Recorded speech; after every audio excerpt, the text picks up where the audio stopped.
Uncovering COVID-19 Pandemic, a Channel 5 special, is brought to you by the Belize Bank Limited, Santiago Castillo Limited, Universal Hardware, and Holy Redeemer Credit Union.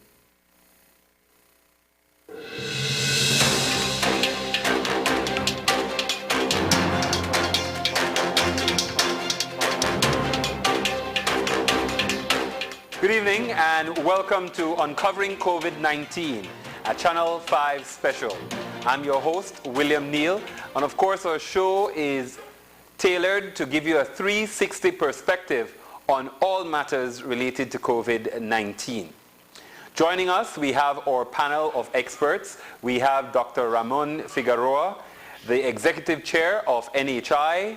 We have Audrey Matura, attorney at law and activist, Business Senator Mark Lizarraga, and mental health therapist Jenny Lovell.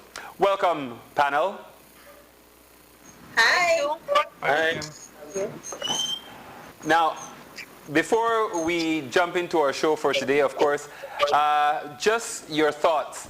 I want to start off by just saying we've had no cases for more than a week now, and is it a reason for celebration, or is it a reason for complacency in the public domain?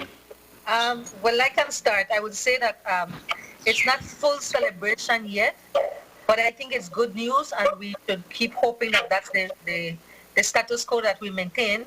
Keeping in mind, however, that we may not be having more cases, confirmed cases, because we're not doing extensive testing.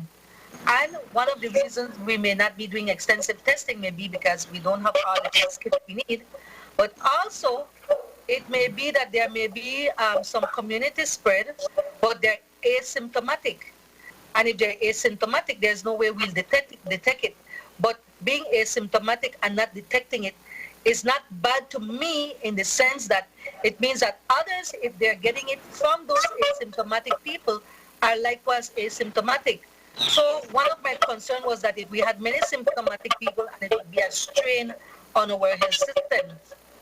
The positive side of having so many asymptomatic people, I believe, is that it means then that there's a level of sturdiness and resilience of the people that are infected, because it means then that their immune system is stronger than most people. So then that's positive to me, and I want to see it in that positive light. And that if we even get any other case thereafter, it will still be very few.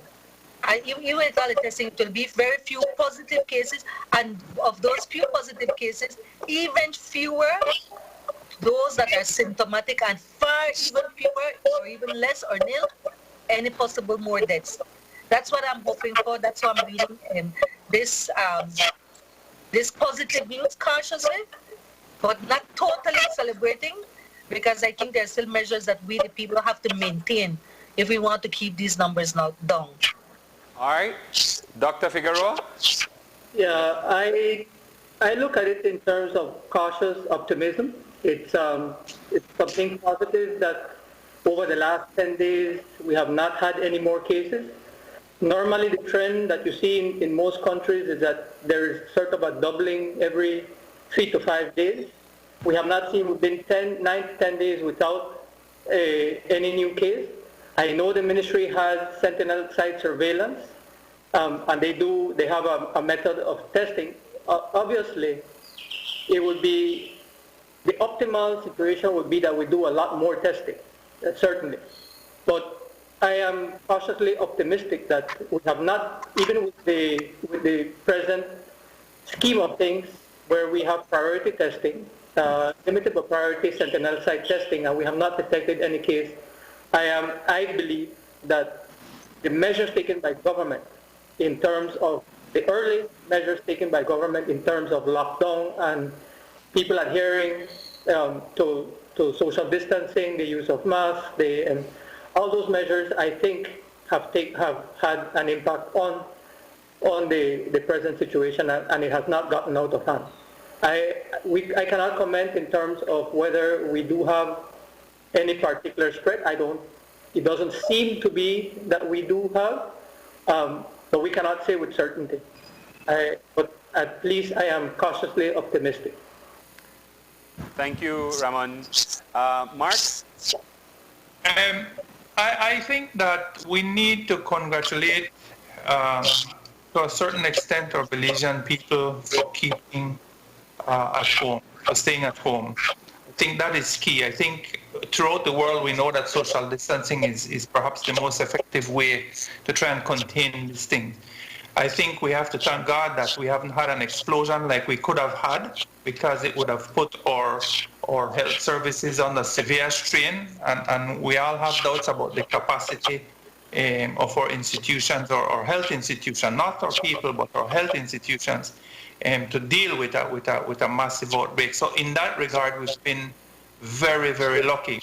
I'll bow to the health professionals as to when we open up and how we open up, but I certainly was happy to hear the Prime Minister say that when we do begin to relax the quarantines and we begin to open up slowly our economy, that social distancing and face masks now will also be a part of the new protocols. And I strongly encourage the use of face masks. We've spoken about that early. It's nice that we have some government offices being open, some businesses. I'm particularly concerned about small businesses and self-employed, but other essential businesses, people need parts. I mean, I in my own business this week, we had some electrical parts that were destroyed, and we needed to have replacements for those, and we didn't. It's a good thing we have redundancy systems in place here, but we were running on one system where we normally have two.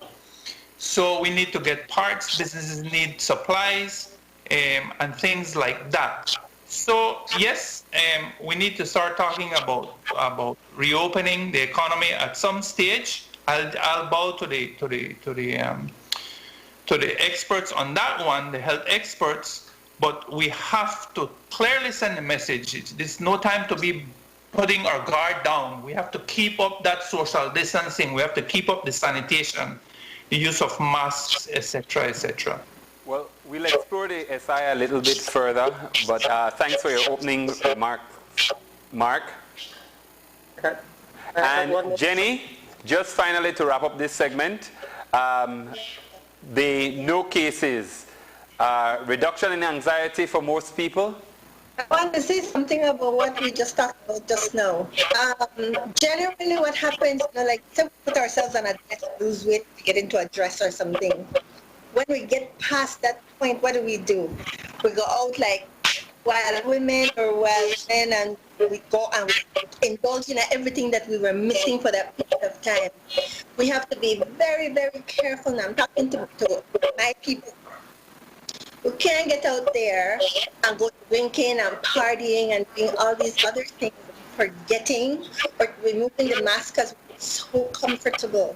We cannot afford right now to let our guard up at all. So the parties and all the other stuff, if you're going to get involved, you know alcohol is involved, so you have to be very, very careful. Okay? All right. And with that said, we're going to go ahead and take our first break. And when we come back, we'll look at the new SI that will be put in place next week. Don't go anywhere.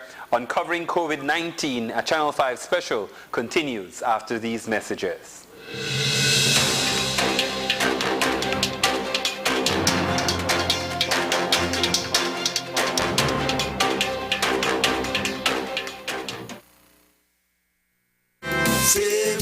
Save, the credit union way. Member owners are encouraged to save regularly, borrow wisely, and repay promptly. No use keeping the money in your pocket. Soon as you turn wrong, you know you ain't got it. So as money goes from hand to hand, give your cash to the umbrella man. I'm telling you. Save, the credit union way. Save, it will make you rich someday. Stronger, faster, comfortable, affordable, empowered by the trusted Cummins ISF 2.8-liter turbo diesel engine. we changed the way the game is played. The new Photon tunneling truck and View CS2 van. Available at Universal Hardware. Photon, the game changer is here. With over 100 years of service excellence in Belize, the Belize Bank Limited recognizes the importance of leading the way as we enter into this fast-growing technological world. Our Belize Bank mobile banking app virtually places a number of banking capabilities in the palm of our customers' hands, anytime, anywhere, through the use of their Android or iOS devices.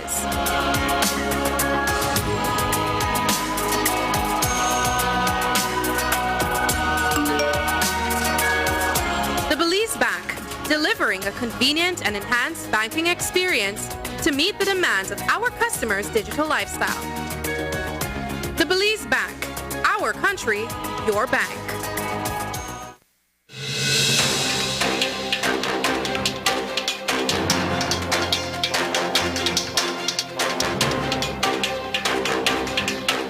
Welcome back to Uncovering COVID-19, a Channel 5 special. Before we left for the break, we promised to look at the new SI and what it means for the country. Prime Minister Dean Barrow has indicated that next week, Monday, a new SI will go to the House, and on Tuesday, it will go to the Senate. It talks a little bit about relaxing in a controlled way what the SI has been able to cover, including, of course, the fact that on Sundays we won't have a complete lockdown. Let's go to our panelists to see what are their thoughts. I want to take a business perspective first before I take a legal. Obviously, people are concerned about the economy, and in the US and other places, we see governments coming under quite a bit of pressure to restart their economies. Are we doing the right thing at the right time? Mark? William, I had said a week ago that this is not an exact science, and that every country has different circumstances and every country will react differently to the different set of circumstances. We are very fortunate indeed that we haven't had an explosion in our contamination. That is a big plus for us. Where we have a negative is, and most countries, is the economic side, that we need to start generating economic activity. Based on the Prime Minister's presentation, we have right now 80,000 people approximately receiving aid, some sort of aid from the government. So that is a tremendous burden on government, and government does not have large sums of money saved. We didn't save when we should have been saving. Not that anybody could ever have enough savings right now. And we'll be burning through whatever we have pretty quick. So my point is that as soon as you can open up your economy and get your economic activity going so that people can be employed again, so that government could start collecting taxes again, you want to move in that direction. Granted, of course, we have to be very careful from a health standpoint because our health systems are very fragile. We don't have a lot of capacity, and we don't have a lot of the perhaps resources that we need in our health system. We've been doing a good job with a lot of luck with what we've had, and a lot of effort from a lot of people. So, in a nutshell, yes, we want to open the economy, but yes, we want to do so very cautiously, and we want to open up those sections of the economy that, one, are crucially needed, that people need services from, and two, that will help us to increase our export basket, or what I call import substitution. I believe that those are the areas that we need to focus on right now. Exports and import substitution. So the focus should be to gradually grow into those things, because we need to have income as a country to survive this thing. And this thing will be with us. Have no doubt about it, William, this thing will be with us for a very, very, very long time. I'm beginning to hear ministers or see ministers publish things to the effect that they think it's going to be with us for 12, 18, maybe even 24 months. But nobody knows. The truth of the matter, nobody knows. Doc can attest to this. A vaccine will probably be 12 to 18 months away, and that's when they find, if they find it, when they find it, and then by the time those vaccines get to Belize, might be another long while because of production issues, etc., etc. All right. So we just have to hold on, keep healthy, and try and survive. Right now we're in survival mode. But for us to survive as a country, we need to get some economic activity going, and I think this is a cautious first step in that direction.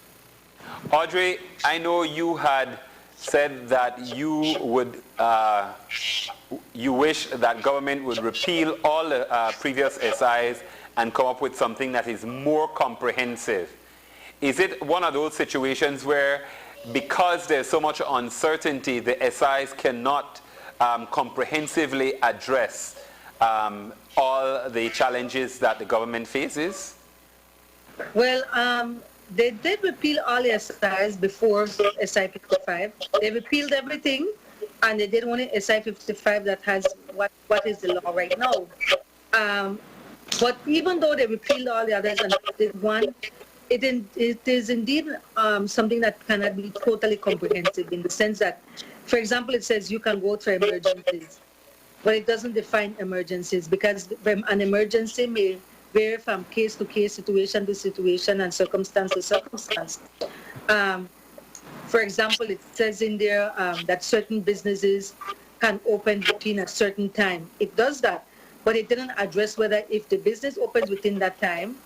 So let's say like a business could open till 4, but they decide to open only till 12. It doesn't address whether you still have to pay the employee the same amount of money, or if the business can only open till 12, to the public, but does that mean that the business cannot keep the employee there for the full business hour that they would have there? So many details that they could not address. And maybe it's because they didn't take time to think about all those details, or maybe because they left it to the discretion of the employer. For this new SI that is coming out, though, I hope it's far more comprehensive, because although the Prime Minister just announced that there will be changes coming the 1st of May, there's still a lot of questions, because he has not addressed certain details, and he says the AG would, but there are certain details such as which businesses will open.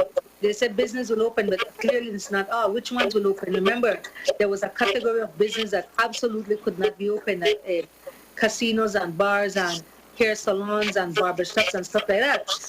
At this point, if we are going to do a phase out or a phase in, whichever way you see it, there are essential places like barbershops and hair salons that people want open, because that's for their everyday care, or their routine care. As opposed to a casino and a bar, you don't really need to open that right now. So things like that, we don't know, and we're hoping to hear the details. We don't know if that will be part of the debate on Monday, but we know that before the 1st of May, we have to know what can open or will open or not. Because the way I understood his announcement, these new measures will be for the 1st of May onwards. Thank you, Audrey. Ramon, in terms of medical and health information, what do you think will determine how far the SI can go, health-wise?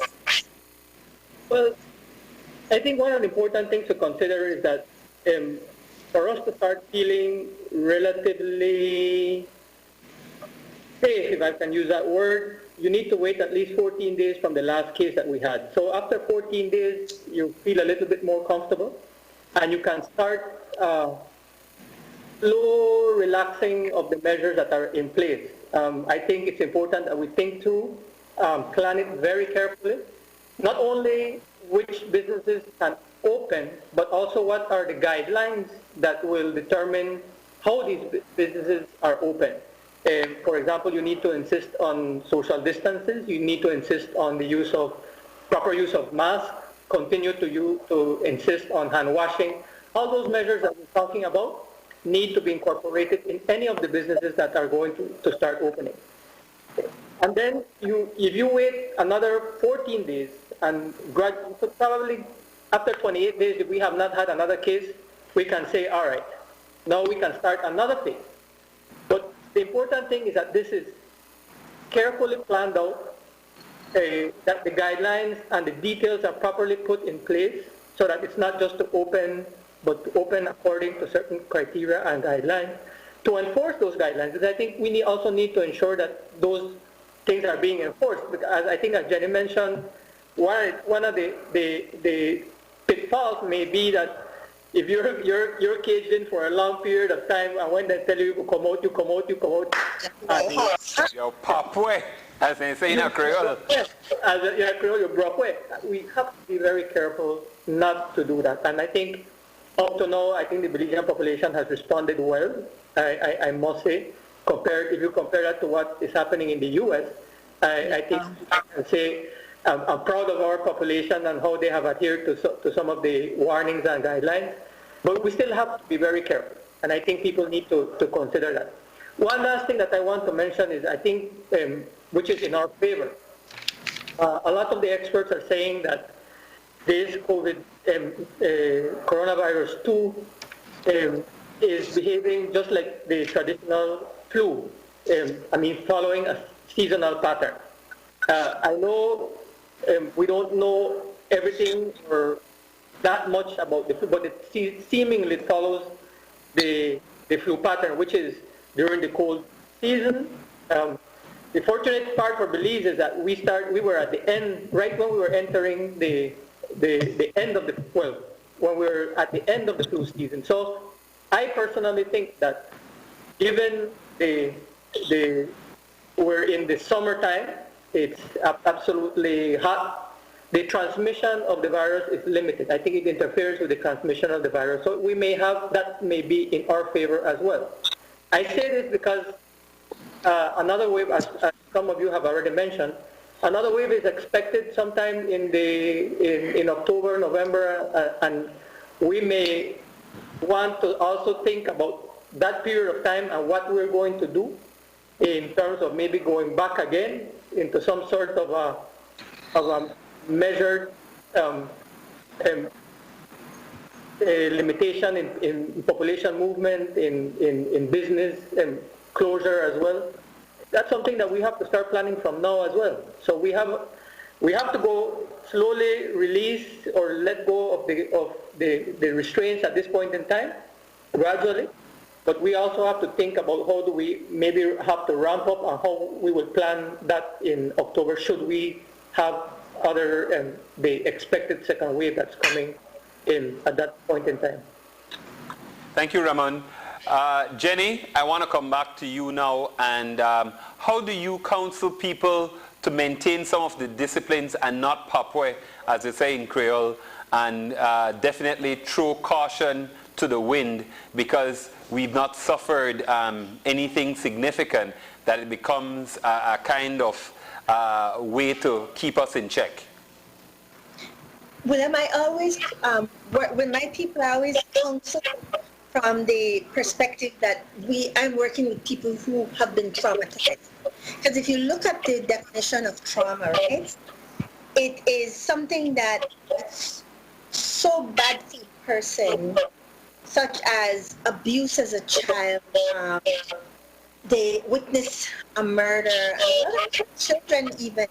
I mean, the way how the things were happening in our country, where children would be passing and see dead bodies, all these things, it's all trauma. As our people, as a general rule, are operating not from the prefrontal cortex, which is when you're thinking and you're making good decisions. We're operating from back here at the amygdala. We're operating on the reptilian brain. We don't think, we just react. It's like fear, fright, flight, freeze. So when I talk to my clients, I want to talk to them. I talk to them in terms of, listen, everything has to be measured. You need to always keep yourself not operating from a place of fear or operating from a place of let go. You really have to be very, very measured in everything that you do. So I'm always persistent in talking to them about taking care of themselves, self-care. Self-care means you're taking care of you.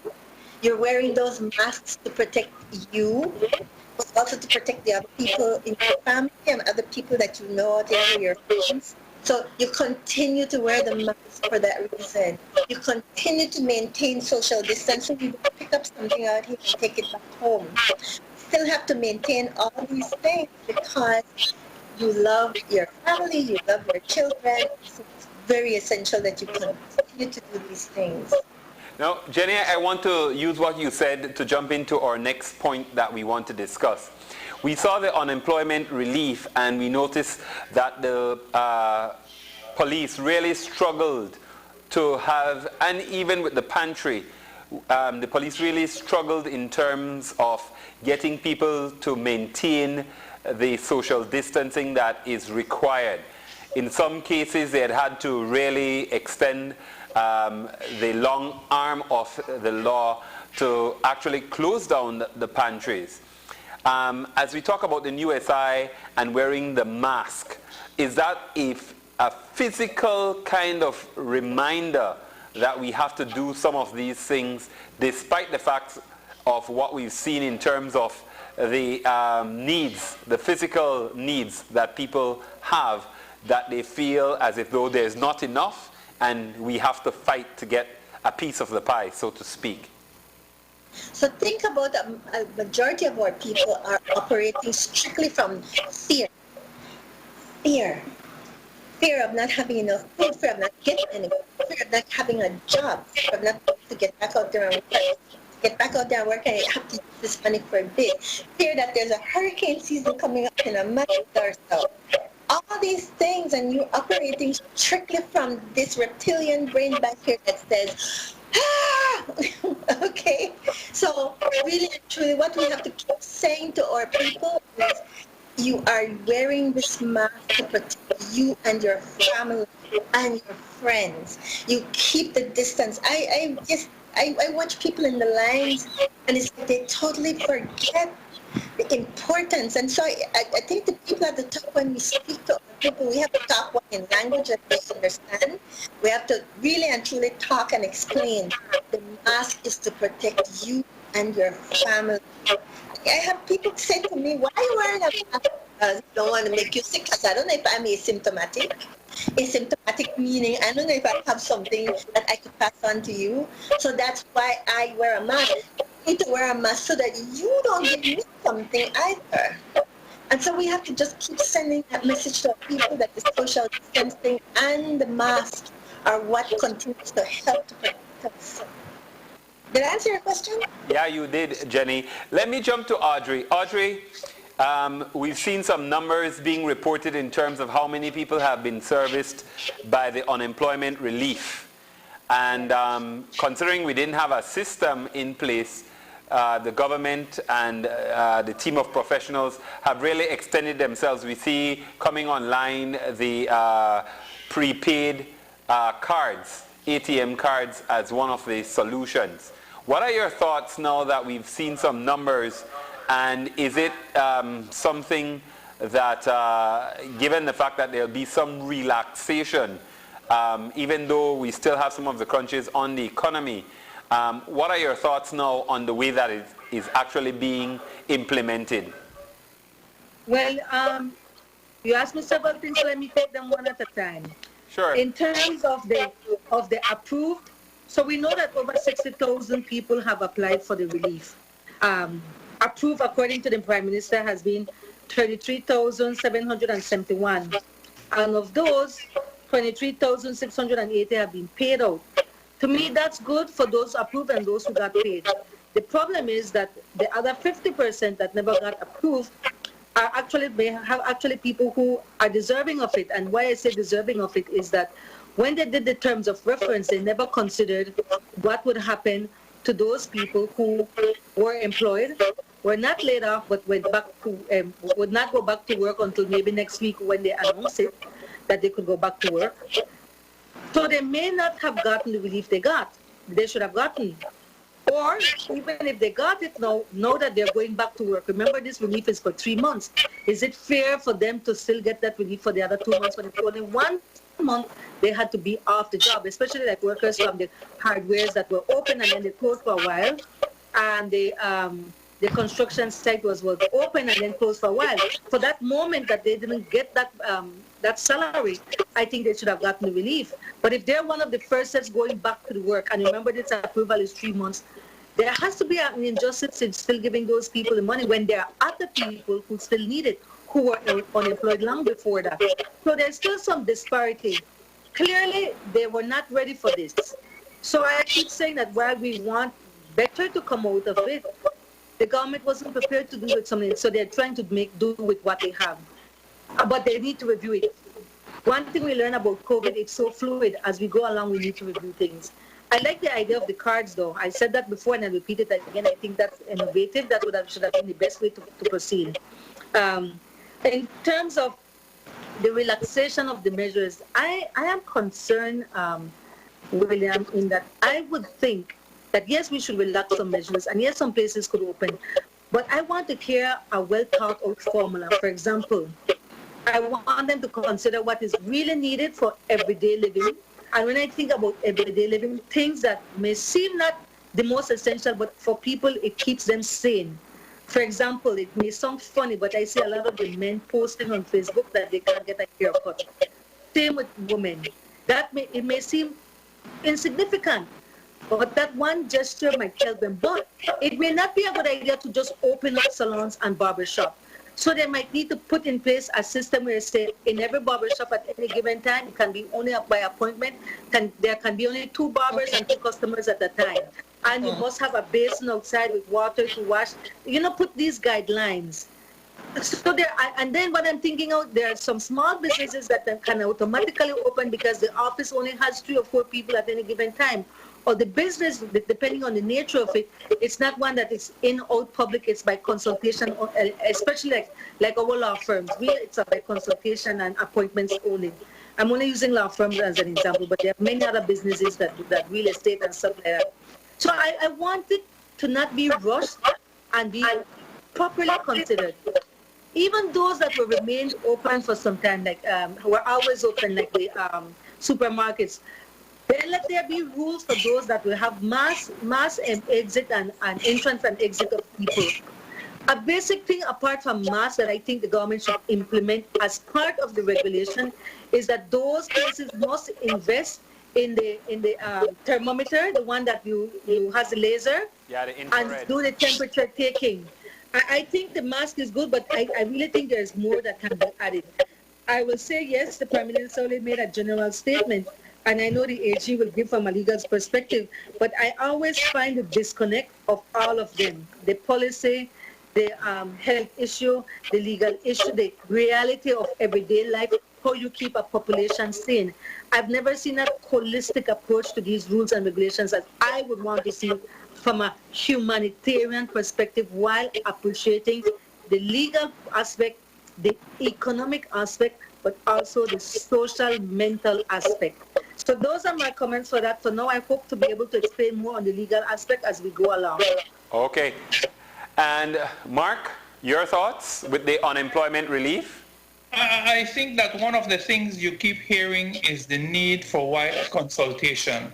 I think that even when you listen to Audrey, she's saying, look, maybe we need to get some more input.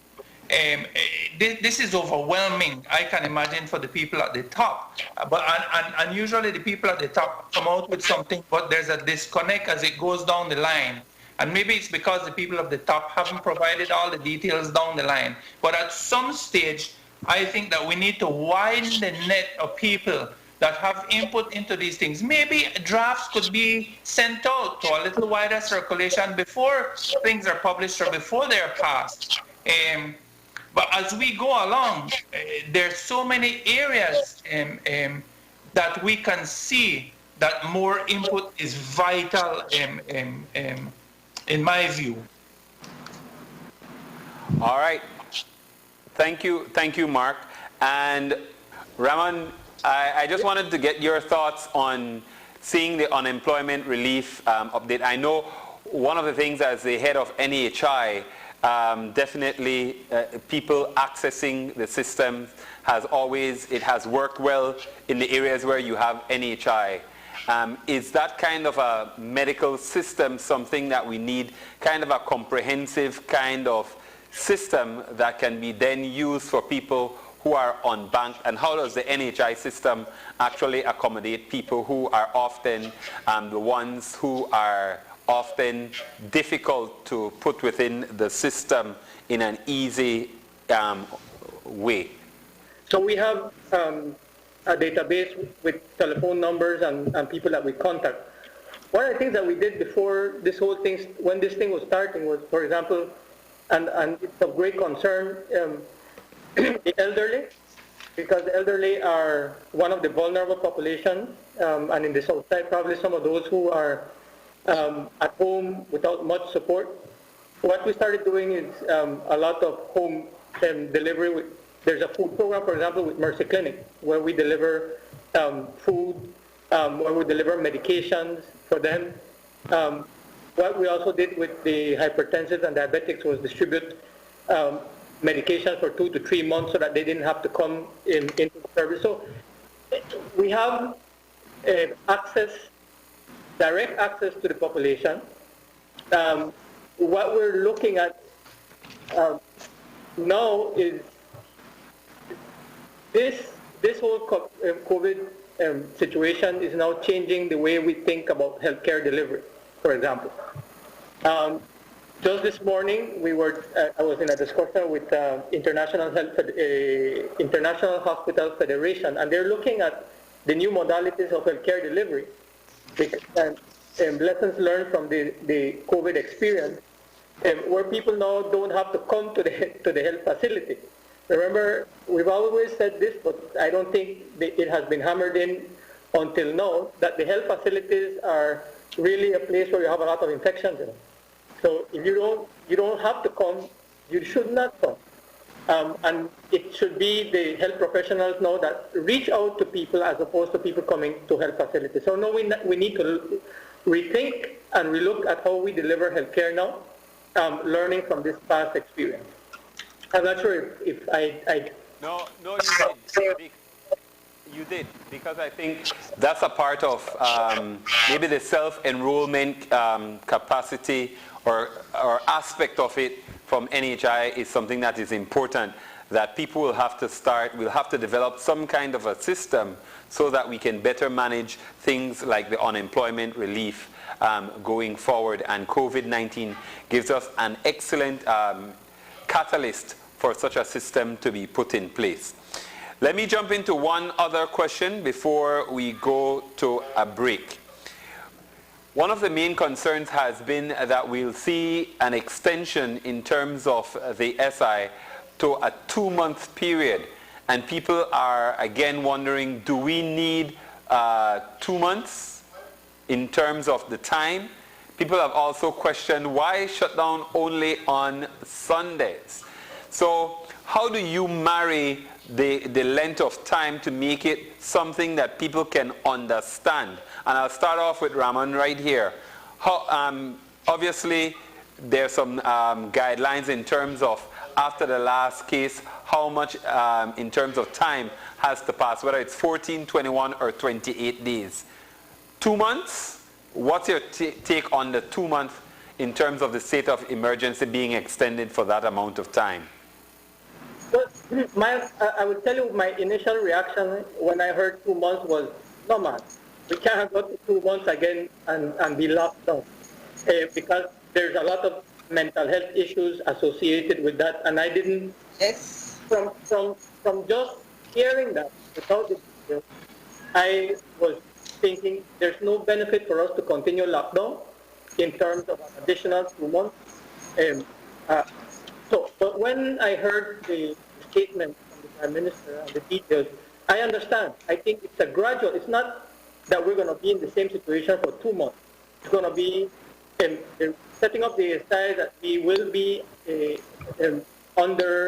not under normal circumstances for the next 2 months, but on a gradual relaxation of the measures over that period of time. That's my understanding. and I think that's the way one should go.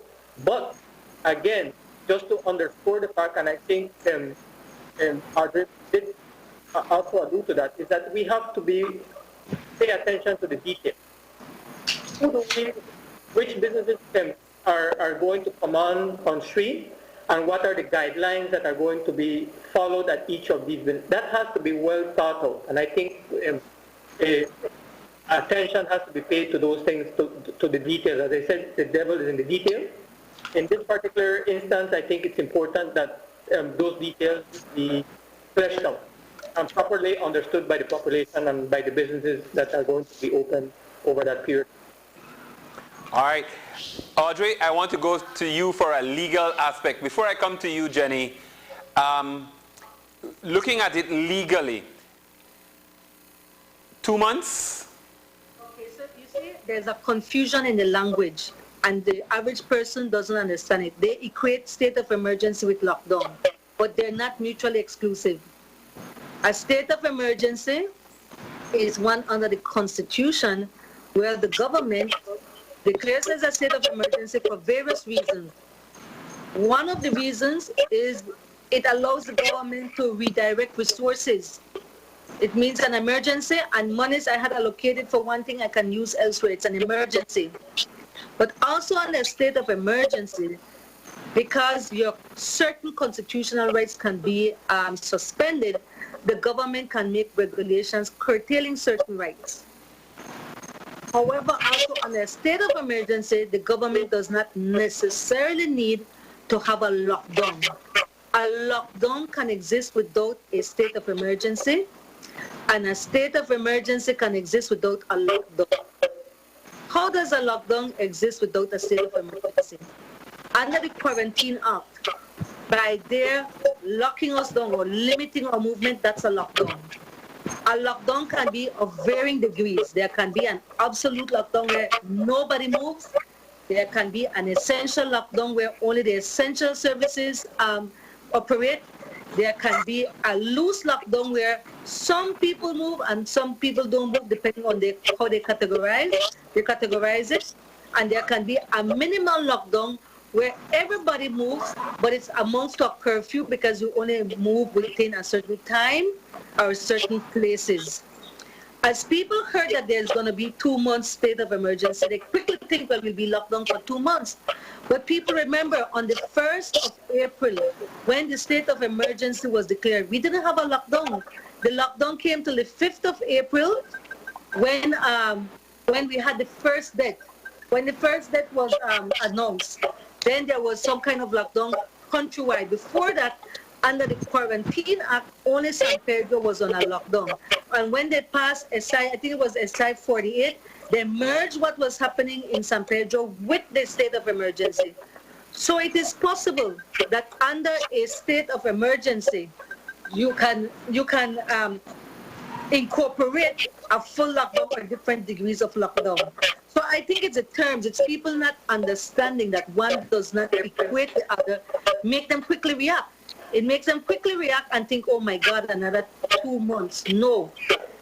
Remember what the Prime Minister said, while he did not give the details, certain places will open, certain places will be closed. So try and think about it as a pyramid, where whatever is locked down right now, think about how gradually they will just lose it till we reach the base where everything can be open. I think maybe the goal is that by the end of 2 months, everything can be open.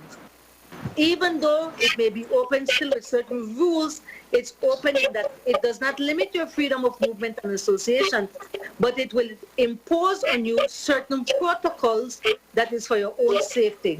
And one of them, like I said, clearly the Prime Minister said the mask, but one of them should be the mandatory testing of temperature of people wherever they go, whichever building or establishment they want to enter. If we understand the language, the use of the words, then there will be less panic. And then let us hear what the Attorney General will announce as the phase-in or phase-out process, and then we critique that. Then we offer our constructive criticism. And then remember, this is new to the government. So if they put something in place and the first 2, 3, 4 days it doesn't work and doesn't make sense, they have to be man enough and go and change it to adapting changes. And the other thing, What may be needed in the city, which is far more populated, may not be needed in Halakpe, which is a different cultural norm and a different way of life. And this is where our leadership, when they talk to us, they fail to explain, and when they make policies, they fail to incorporate. And they tend to talk down more to us, and they create a level of distrust because of how things were announced. I think the problem we have is that the first time people heard about this 2 months thing, it was announced by Minister Keredia on Reef Radio. He was not the best messenger. He did not bring it across properly. He did not make this distinction. He created more panic than the calming effect, which I think the Prime Minister really intends. I think the extending of 2 months instead of emergency should have been properly explained so that you realize it was more good than bad. It means that we're going to phase you back as gradually into a seemingly new norm under COVID-19. That's what I see. Okay, Audrey, thank you very much. Jenny, your thoughts? Any kind of law, we've been under pretty strict lockdown. If this continues for much longer, other pre-existing mental health conditions will begin to surface in people, And then for people who didn't pre-existing, there's all these other things I'm beginning to hear people call with, like depression, a lot of anxiety, panic attacks. And these coming from people who have not really suffered from these kinds of conditions previously. But just the idea of having to stay at home, not being able to go to church. And for a lot of people, this whole thing about not being able to go to church on Sunday, it really, we have to take this into consideration, because what's happening for some of the people, things like grief issues are beginning to come up that they hadn't dealt with. There are issues that people had not dealt with in the past that now this being locked in and being by themselves or being with family members, all these things are now beginning to surface. When I keep saying that we have to be careful that we don't start some problem, that's what I'm talking about. We don't want to push people to the point where the mental health stuff that they're going through becomes a problem outside. Thank you, Jenny. Mark? William, this is just the government legally complying with its requirements under the Constitution.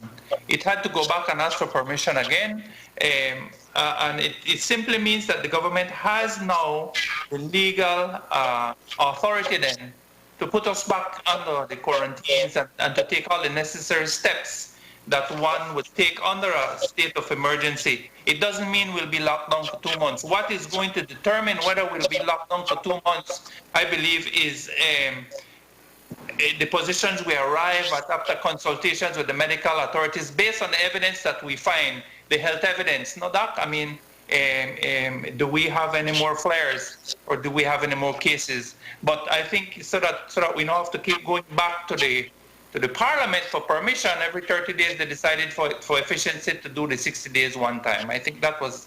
So it doesn't necessarily mean that it could extend for the entire 60. It could, but again, based on the medical facts on any given day, the government was just prepared from now it went and it sought the constitutional authority to take away our rights and privileges, etc., over that 60-day period, if it needs to.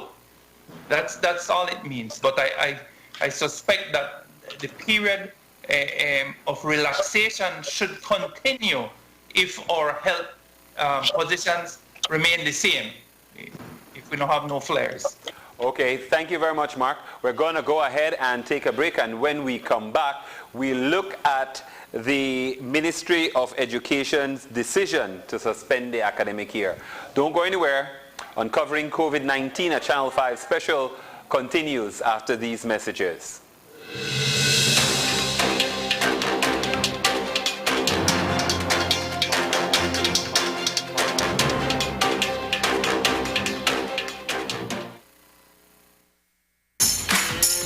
Dutch Lady, we give you delicious and nutritious milk. We make sure our milk is filled with essential nutrients, calcium, vitamins, and protein.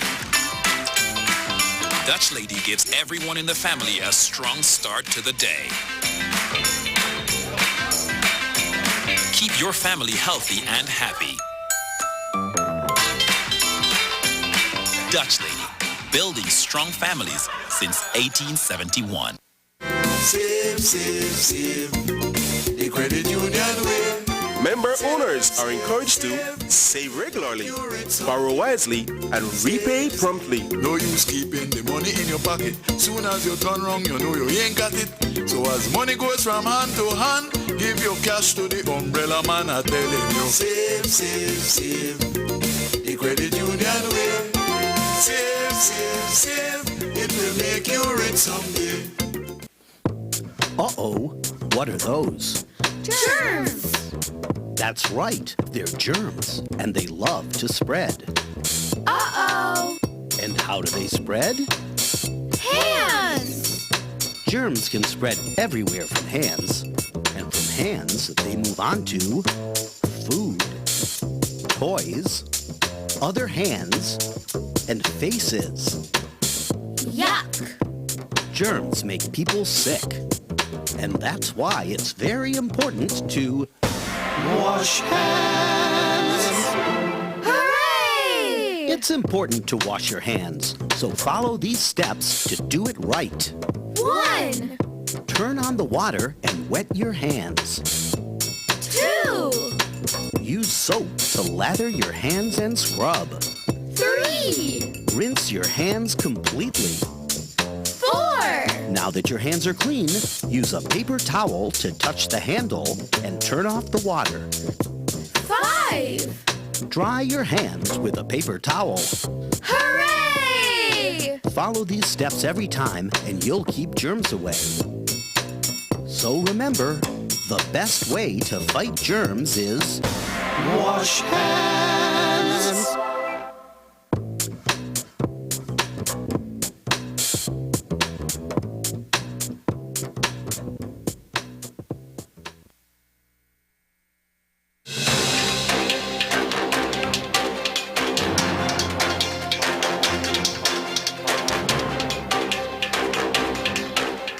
Welcome back to Uncovering COVID-19 at Channel 5 Special. Before the break, I promised to look at the ideas discussed by the Ministry of Education. Primarily, they're suspending the academic year until further notice. And there's this blanket kind of promotion of students. Now, for some people, we understand the mental stressors that people might be going through. But for students, being without a formal setting for an extended period of time could also mean that going forward, there could be some huge academic challenges. Audrey, I want you to jump into that one for me. The decision by the Ministry of Education to suspend the academic year. You know, I think it was a decision that was made at the time, given the circumstances, but I really believe it may be reconsidered if the situation changes. But it's not an unreasonable one, in my opinion, because, look, we're in April. School would have closed by May, end of May for tertiary institutions, and by mid-June, end of June, depending for secondary and primary schools. So it would be hard. How do you pick up? When some schools have had the advantage of having online classes with their students, which is still not effective. I mean, my child goes to BS and I ask her about the effectiveness of the online, and it's just not the same. It's a way to keep them occupied, but it's just not the same contact because they never planned for this before. So could you imagine the disparities we're having right now? Some schools did have access and continued to a certain level. Some schools had minimum access and some had none. So what I think he's trying to do is level the playing field and say, no matter what, everybody will be promoted to the next level.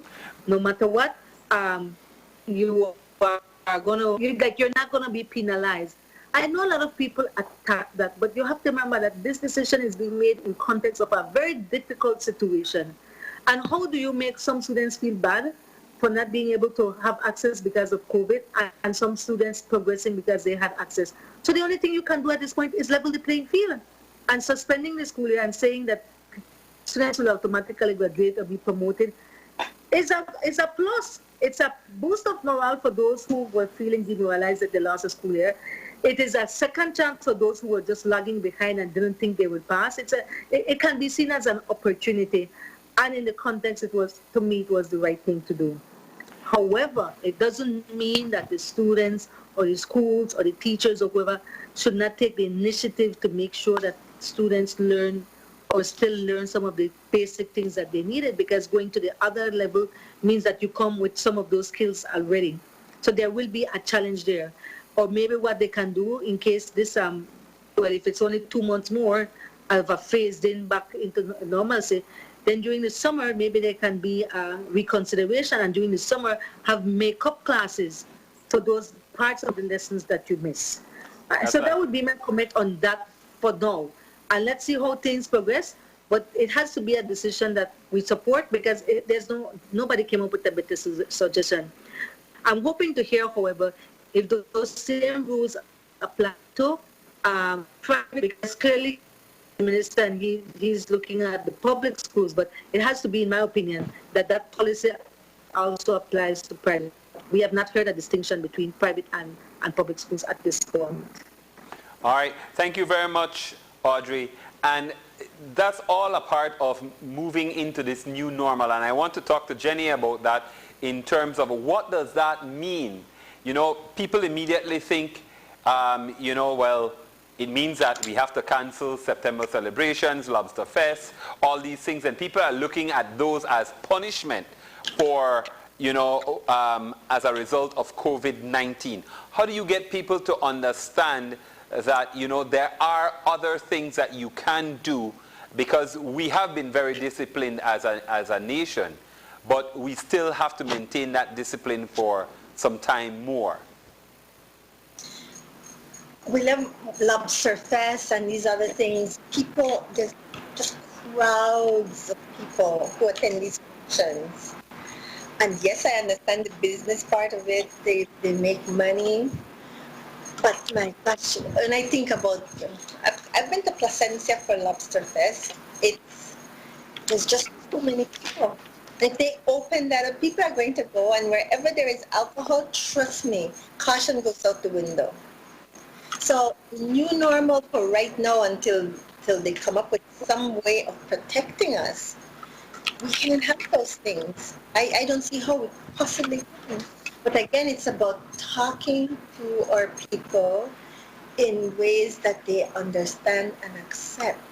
They can go, like Audrey said earlier, you can go down to the river. I love going down to the river. You can go in the river, you can go down to the river and have to be there with a whole bunch of people, but you can go there with your children, take your picnic basket and go out and do things. The new normal means that you get closer to family. You're doing things out there in smaller groups, and also making sure that you're doing the things that you need to do to protect yourself. This is new, and this is going to be here for a while.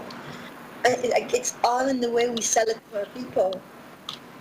All right. Thank you. I almost said Audrey. Jenny, thank you very much for that. And of course, the state of the economy, because long after all the threats and everything, this invisible enemy has definitely, to many people, it has decimated the economy. Mark, your thoughts? Let me share this with you. It's an article from Caribbean Business Report. It says Caribbean countries of Barbados, Belize, and the Bahamas. It says something among the preferred playgrounds of the world's wealthiest bankers may soon become known instead of Wall Street's dark side, a debt crisis. It says the three nations are some of the most exposed to the sudden stop in global tourism due to the coronavirus pandemic. He says, and after a decade-long borrowing sprees, they're also staring down big bond repayments, raising concerns over how the Caribbean region can repay its debt. I spoke about having fiscal space the other day for us to maneuver through this crisis and where we are. William, this is an opportunity for us to learn from the past. What we've done certainly have not benefited our people, because barely a month into this thing, we've seen the mass persons that need aid because they don't have savings, because they don't have jobs, etc. This is an opportunity for us to learn from the mistakes of the past. This is an opportunity for us to have new approaches to governance and policy making. We spoke about some of them a while ago. We need to start consulting more when we're passing laws to really see how specific areas of our economy and of our country are going to be affected by these laws and these regulations that we pass. We need to change the way we're thinking and the way how we approach consultation. We need to be more mature. There's a small pool of people making all the decisions for us with not very much consultation. And this is counterproductive, because right now we need to be very productive in this country, given the challenges of our economic situation, given the challenges of our savings we now have. We need everybody to bring up the ideas, good ideas, to see how we can get our country through this crisis. One of the big things that concerns me about education is that if we look at the labor force, at our labor force, we have a growing labor force and we have a falling productivity. We just had a report that was done by the World Bank and the government of Belize that ranks us and says, that we've had a decline in average labor productivity since 2007. What are they saying? They're saying we come in 83rd out of 101 countries in labor productivity in agriculture. They're saying we come out 89 out of our 101 countries in labor productivity in industry. They say we come in 96 out of 101 out of labor productivity in services. So we have to be focused on getting bang for our buck from our labor force that we're educating. Remember, we spend 25% of our budget or a little more on education. So that has to be a part of the new norm. That has to concern us, okay? Most countries that experience economic growth see that growth come from growth in productivity gains. In other words, you do more with less people. We're not seeing that here. We're having more people coming into our labor markets in out of schools, etc., and we're not using them in a productive capacity. This is a very crucial time for us. We need to focus now on retraining, retooling our population and our young people. Why do I say that? Because we have limited capacity to earn foreign exchange and to earn our livelihoods now. So we have to have a focus towards consuming what we produce and adding value, okay, and producing more of what we consume. It has to be value added. And I think that maybe Jenny can throw some into this in a bit about how do we challenge our people to be productive today? How can we be productive every day? What have I produced today? Gives you a sense of they say that there's nothing like the dignity of work, not Jenny, how you feel good about yourself and how you produce things. So we can take some of this energy and redirect it into producing and becoming more independent. If it means planting a vegetable garden, if it means sewing our own clothes, whatever way. But right now, William, we have to insist that our productivity increases. We have to find new way of consumption and a new ways of consuming. For example, we should be finding and focusing on ways to get all our produce to the people, rather than seeing them buying the imported stuff. We want them to consume the locally produced stuff first. So there are opportunities for us to learn from the past, and there are opportunities for us to strengthen those areas, those many areas that we are now seeing were weak because we didn't focus on those areas. There are opportunities as well for us, especially in agriculture, if the oil prices continue to fall and we see them come down at our pumps in Belize. One of the largest inputs into agricultural produce, the fuel for the grain, for tractors, heavy equipment to prepare the land and all that stuff. So that fall in oil prices can make us more competitive with our exports. We need to be growing exports and doing everything possible to grow exports and take away everything that stops or being able to export. There were some concerning things in the press this week, and to be honest with you, I'm still confused because I hear one minister say they're still working with Guatemala to try and find a way to solve this issue, and the other one says, oh, it's solved already, you can do it legally. But people have been doing it illegally out of preference because there is a legal way open. So I'm also very concerned about the number of unemployment we have in our young people and how that affects our social landscape. And especially our young women. If you look, our young women are more educated than our young men in many cases. We see that they get higher, they go through all high school and universities at a greater rate than the young men. But they're the ones that are the most unemployed. So we need to look at these things and see how we can bring them into the productive capacity of our country.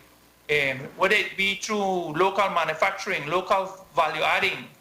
And the only way we're going to do this, William, and I'm more and more convinced about this, is if we learn how to consult and communicate with people. The decisions are made by too few. The groups are too small. And we're not reacting as fast as we should. Right now, we need to move at the speed of light. I mean, we have to be working at this thing 24 hours a day, not once a week. You know, our committees need to be meeting every day, all day, finding solutions, breaking down hurdles, and how do we get our economy moving, and how do we survive as a people, because we can't. I just read that thing about our debt. Our capacity to borrow will be very limited because we don't have a good record. We'll be able to borrow some, but we can't sustain it. God forbid if this thing lasts 18 months and 24 months. Now, So I have we one have quick to question plan for it you, from Mark. now. As somebody who is a businessman, one of the challenges that we've seen is that many of the, as you're talking about productivity, we've seen where Belizean businesses have been reluctant to actually encourage people to work from home and be productive wherever they are. That's one of the lessons that needs to be learned in terms of the way we conduct business. And if people can be productive without being in an office setting from 8 until 5. Do you think that's a lesson that businesses have learned? That perhaps we can increase productivity not by being in a physical space?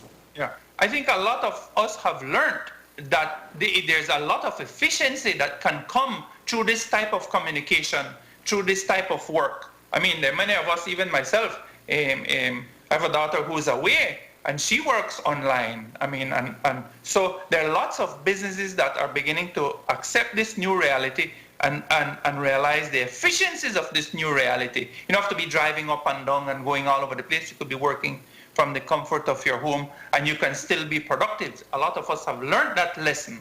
I don't know where you get your statistics that a lot of Belizean businesses have been resistant. Maybe it's because they're not equipped. Maybe they don't have the infrastructure. Maybe it's the type of work. But I'm sure I think that's the perception that is in the public domain. Because as far as I know, I mean, a lot of people have embraced it and are beginning to see the value of it. For example, I heard one minister today say that, you know, cabinet meetings and meetings in Belmopan and all of these things are being done online. Great. That means that we have less government vehicles on the road. You know, we have less fuel being burnt. I mean, we have to become efficient. And speaking of government and efficiency, I need to say that an important part of our economic recovery, William, will be based on how government consumes our taxes and the money that it gets in loans and taxes. And I'm very disappointed, and I must say, the unions have been trying to bring government to the table. They issued a release, a circular to their membership, and as far as I know, I checked today, they haven't received a response from government. They made several proposals that were focused on cost savings. And they asked for certain information from the Ministry of Finance, which they have not received. So they suggested that a committee be set up and a committee be formed to look at short, medium, and long-term initiatives to cost savings. And this was denied outrightly by the financial secretary. And I said to myself, why would you deny people the opportunity to bring to you ways that you could be saving money in government?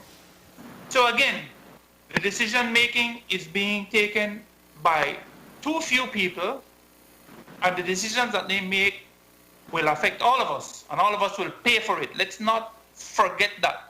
While we think we get things free right now, post-COVID, when you have to pay $5 a pound for rice, it's because the tax is in there that we have to pay back all of their loans, or whatever the price is going to be. I'm just giving an example. People want to know why the cost of living continues to be high. It's because of the big tax burden that we have. Okay. Right? Remember, 35% of that of the cost of the goods that in taxes. So we need to be efficient, we need to be productive, and we need to be inclusive. Nobody have all the answers right now, William. Everybody could genuinely contribute to this COVID crisis that we're in. And quite frankly, the more people you get involved, and the more buy-in you'll get. People feel like, oh, let me give you a good example, William. You know what the government in the Bahamas has done, the Prime Minister? They've opened up a formal portal where you can send in recommendations to the government of Bahamas in this time. Imagine that.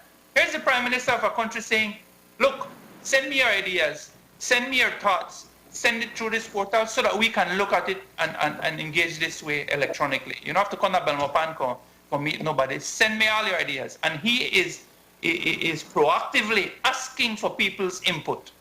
So I think we can learn. Every day we learn. Every day we should learn from our mistakes. And this is what I hope that this COVID would have done to Belize. To tell us, look, we have to refocus. We have to learn from our mistakes.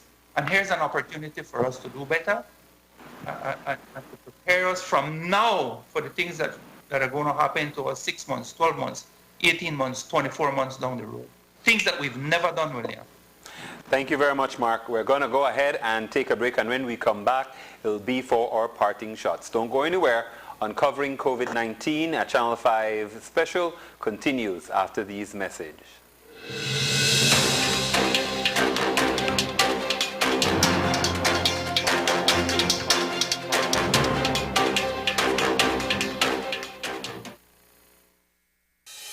With over 100 years of service excellence in Belize, the Belize Bank Limited recognizes the importance of leading the way as we enter into this fast-growing technological world. Our Belize Bank mobile banking app virtually places a number of banking capabilities in the palm of our customers' hands, anytime, anywhere, through the use of their Android or iOS devices.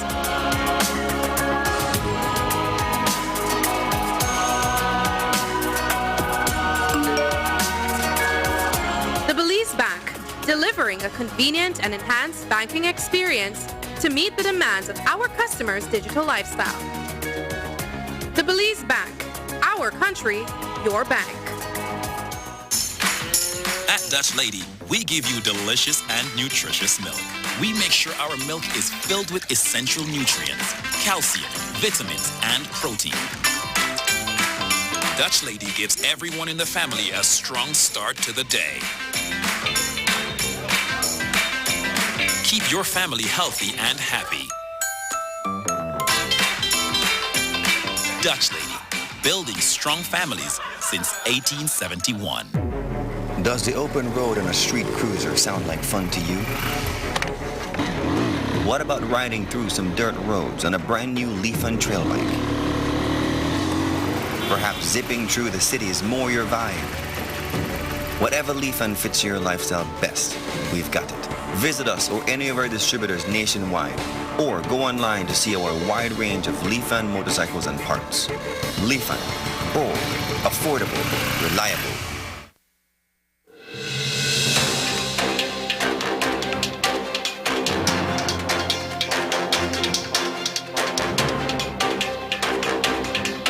And welcome welcome back. We're now on the final leg of Uncovering COVID-19, a Channel 5 special. This edition is about to close. But before we do that, we cannot leave with thanking our panelists. Unfortunately, both Audrey and Ramon have been forced to leave due to emergencies, but we still have Jenny and Mark with us. So we're going to start off with our parting shots, and we'll start off with Mark Lizarraga. Mark? Thank you very much, William.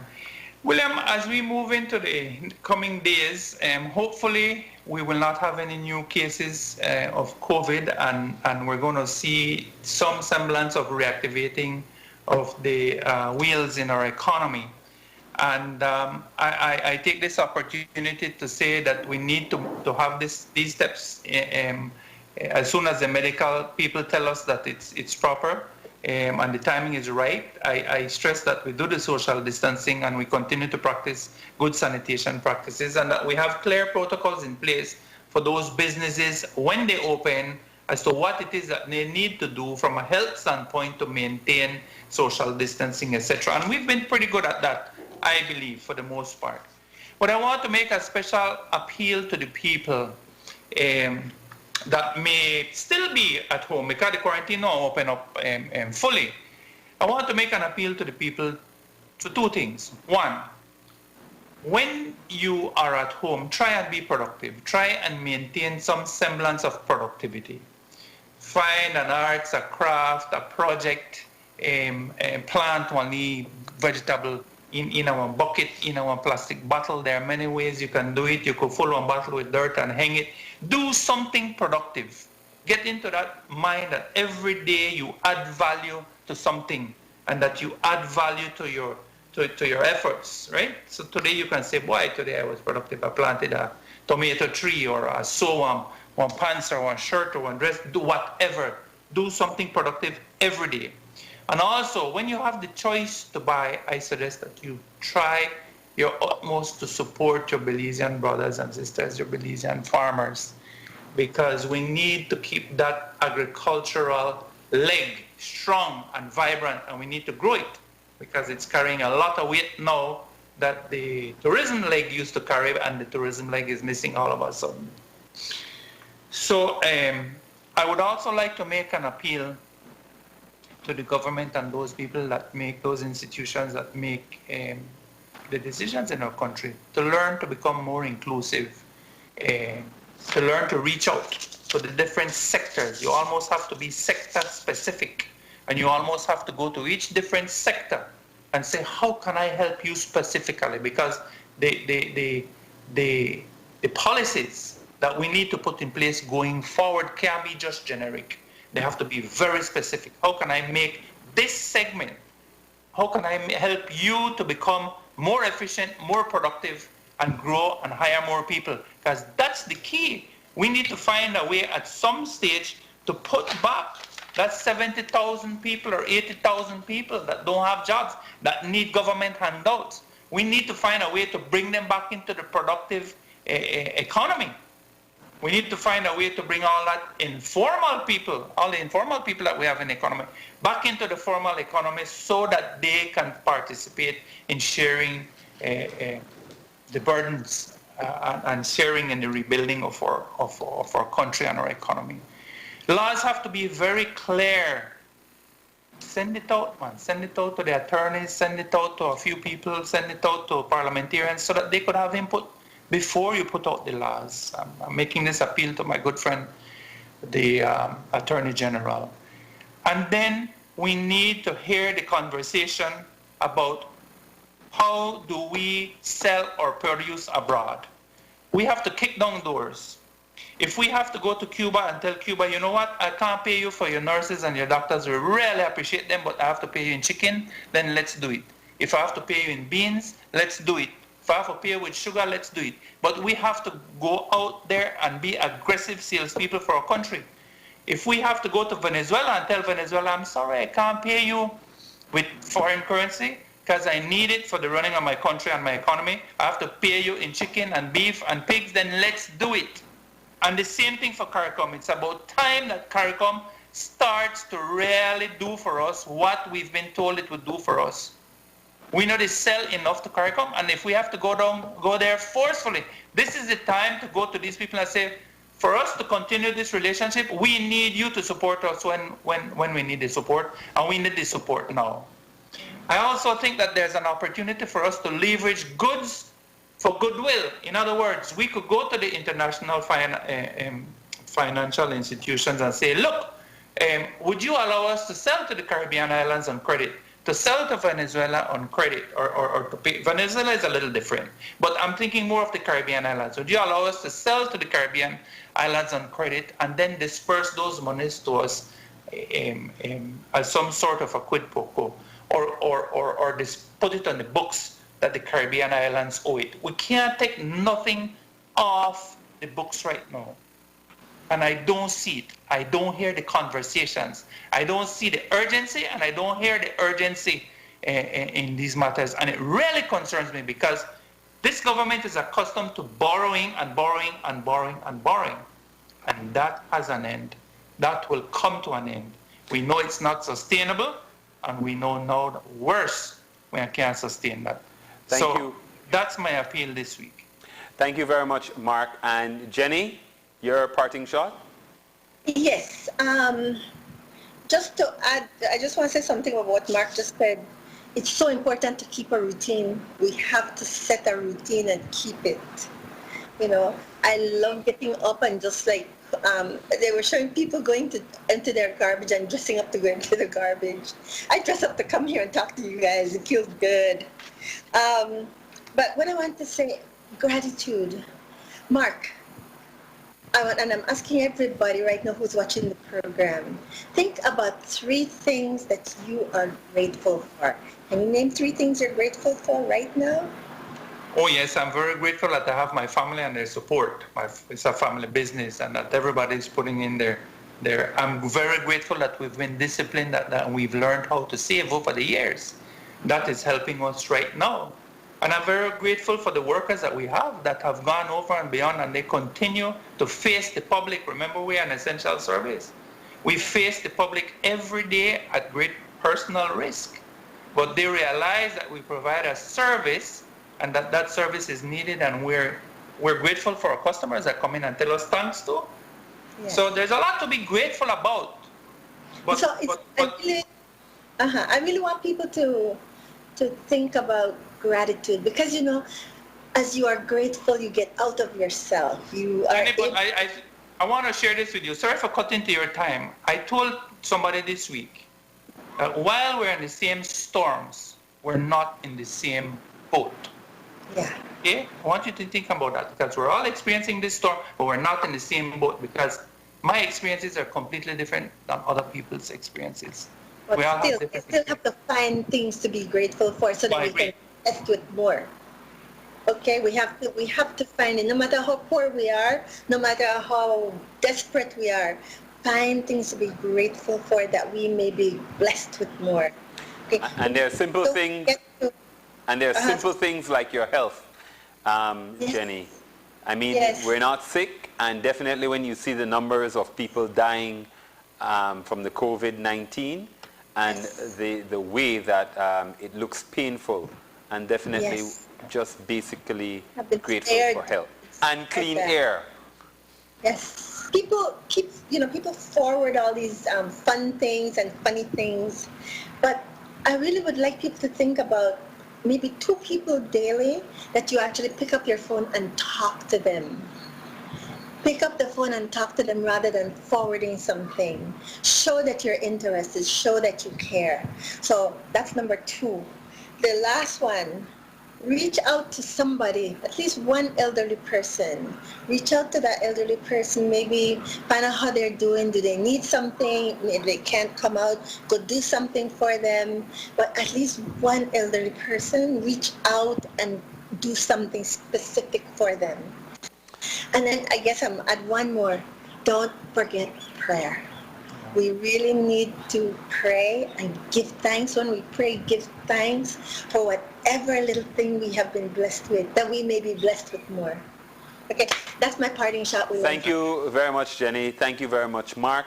And our parting shot here is to recognize Z.S. Novello, who has been donating his fishing catch to his community in Key Corker. Kudos to you and for your selfless approach to the entire COVID crisis. In times like these, it's easy to lose ourselves in our own pity parties, but it's very uplifting to see people willing to step outside themselves and give when they already don't have enough. That's our show for tonight. Thank you for joining us. I'm William Neal, reminding you to practice safe social distancing, adhere to the hygiene guidelines, wear your mask, and more importantly, stay safe mentally and physically. Until next week, do take care. Goodbye.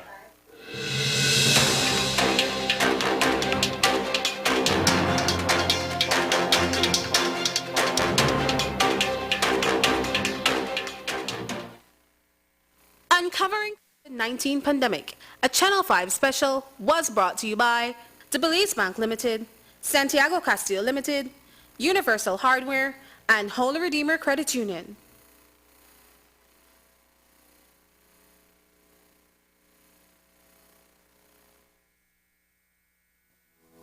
As the COVID-19 pandemic continues